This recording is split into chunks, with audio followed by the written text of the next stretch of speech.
Hi everyone, I'm going to go over the answers for the Apostrophes 5.4 worksheet. This is the last one in our Unit 5, and it also kind of reviews that background knowledge part of the worksheet. So these are the rules for apostrophes. To show possession, use an apostrophe S after any singular noun or any other noun that does not end in S. To show possession, use an S apostrophe if a noun ends in S. That would be either a singular noun or a plural noun. And in our example, they have the teachers' desks were moved. It's plural teachers, and they own their desks.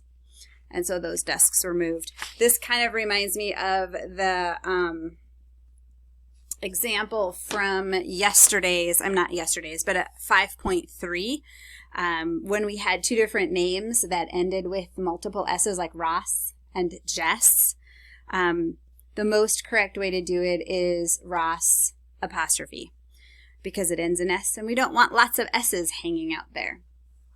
We use an apostrophe in contractions, and just a reminder to memorize that difference between it's, the possessive form, and it is. Sorry about that, my phone just dinged.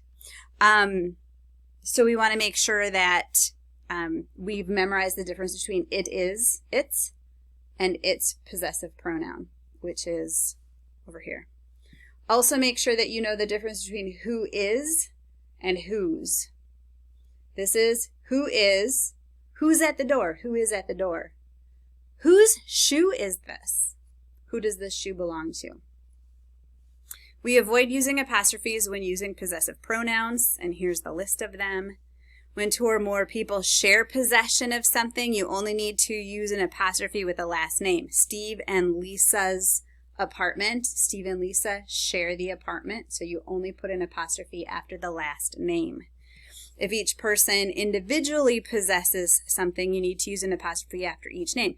Gary's and Arthur's clothes. And again, we're looking at Gary's clothes and Arthur's clothes. They are owned separately. So it's a good review. Make sure that you look over this before you do the quiz next week. And now looking at the rest of the sheet, you had to figure out which is the correct answer from the options provided. Turn on a light and see if that helps, maybe. Nope, now there's a shadow. I'll turn the light off. So we have my boss's computer isn't working. And it's one boss, and the boss is singular. So it's boss apostrophe S. That's the best option of the choices offered. But again, remember that because it already ends in S, we really should just end it with an apostrophe. Number 2, I'm not sure who is coming to your party. I'm not sure who's coming to your party. Number 3, all of the employees' parking spots were covered in snow. All is plural, which I indicated here with the little PL. And so because it's plural, it's employees, apostrophe. Number 4, I couldn't find Stephen's briefcase anywhere. Stephen is one person. It's Stephen, apostrophe S. Number 5, the team lost its leader when Joe tore his ACL. This one here with the apostrophe means it is. The team is singular, even though it's a group of people. It's just one team, so it's its. And then we have to edit and proofread, looking at the sentences in this little ACT style passage. So here are the answers. By identifying high crime areas and flooding them with officers, it sends a clear message to every criminal. I'm going to stop there at the colon just because I don't want to read the rest of it right now.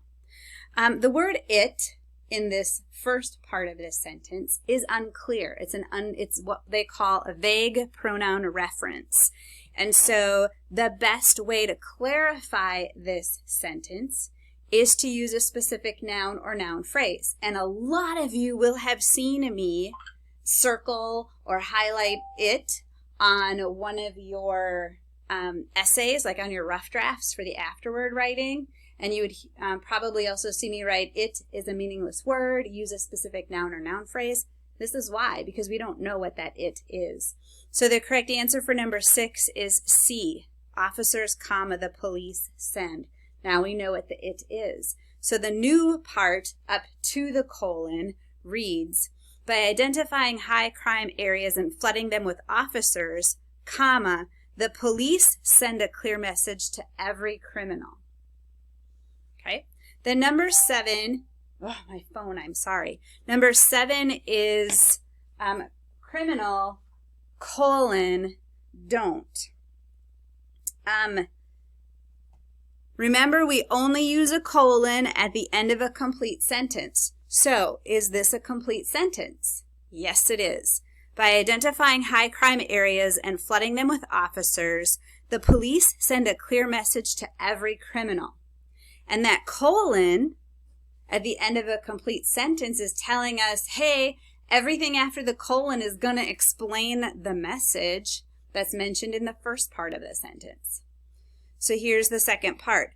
Don't commit no crimes unless you want to be caught.